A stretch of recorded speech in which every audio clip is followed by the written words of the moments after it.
چاو کو چیرا مومن هغه کنجوس کې دی شي محبوب می ورته فرمایي چې او کنجوس کې دی شي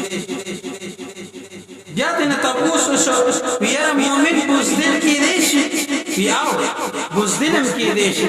کله نا کله هغه سره د واقعات راتلی شي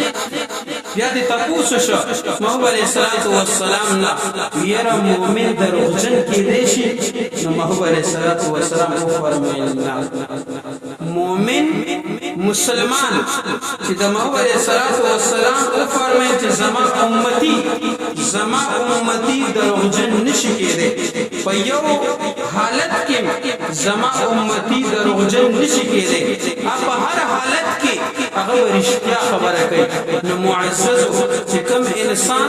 ځان د محمد علیه الصلاۃ والسلام امتی ګڼي چې زه د محمد علیه الصلاۃ والسلام امتی یم